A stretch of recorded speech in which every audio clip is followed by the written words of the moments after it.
The Mets had a golden chance to gain ground in a wild-card race on two of the three teams ahead of them on Sunday, but they were unable to get it done as they fell to the Padres in San Diego 3-2. So let's talk some Mets baseball, and we're going to do it with the host of the Subway to Shea podcast. My guy Anthony Rivera joins me now. Anthony, how are you doing after a very tough Mets loss? It was tough. They split the series, and now we get a day of rest. I think everyone needs just a day of rest before we head into a big series in Arizona. Yeah, we're going to talk about all that, but first we got to start with the rough or the bad you want to talk about for the Mets. It had been a good couple of days, I should say, for the Mets in San Diego. They were 5 outs away from winning the series, and then it was not good. What do you make of the late inning meltdown that we saw from the Mets bullpen on Sunday? I think what makes this meltdown the hardest is the fact that you had your best pieces on the mound for this situation. You want Jose Butto in there at this time. You want Edwin Diaz in there at this time against the San Diego Padres, who are ahead of you in the wild card standings. And the fact that they were not able to get the job done kind of makes this a little more disappointing. I know they split the series, but they had the series in their hands, and it got taken away from a very tough and a very good San Diego Padres team. Yeah, it felt like it was right there for the Mets to have, but they weren't able to get it done. And look, somebody might look at this and say to me, hey, Dex, there's no shame in going 2-2 on the road against San Diego. However, do you look at this as the Mets playing a good series against the Padres, or is this simply a squandered opportunity?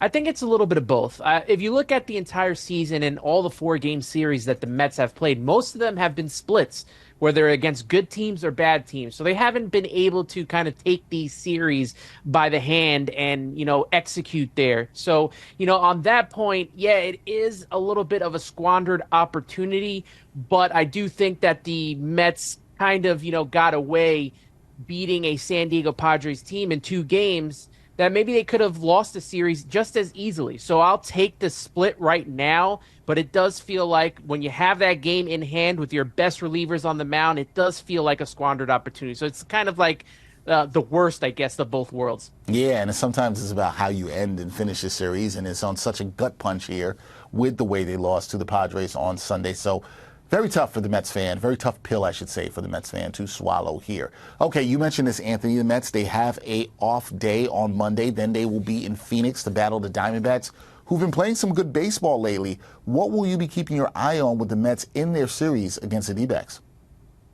It's definitely the first 2 games of the series. You have Sean Manaea and Luis Severino, your 2 best starters on the mound. So it's kind of pivotal for this Mets team to pretty much take the first 2 games of this series. It's so important for them to keep pace, at the very least, with the Atlanta Braves, and if they could gain some ground as well on the Arizona Diamondbacks, that helps. And it starts with that starting pitching. Obviously, the bullpen has been a little bit of a struggle, but when you're getting good innings from Luis Severino and Sean Manaea going deeper into games, that can go a long way into helping this team and helping get rest for this bullpen. And obviously, the offense has to come through here. Need more from Pete Alonso, and you got to look at Brandon Nimmo as well. I know Francisco Lindor got a lot of grief for the beginning of the season, but we're kind of seeing Brandon Nimmo right now kind of be like Francisco Lindor in April. He's struggling big time. We need his bat. We need Pete Alonso to get some big hits because you have, Jose Iglesias doing his job, Mark Vientos coming into his own,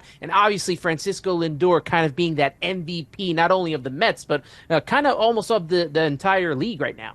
Yeah, we will see what the Mets will do as they look to bounce back in Phoenix against the Diamondbacks starting on Tuesday night. Feels like a really big series for the Metropolitans here as they try to stay alive in the NL wildcard race. That is Anthony Rivera of the Subway to Shea podcast.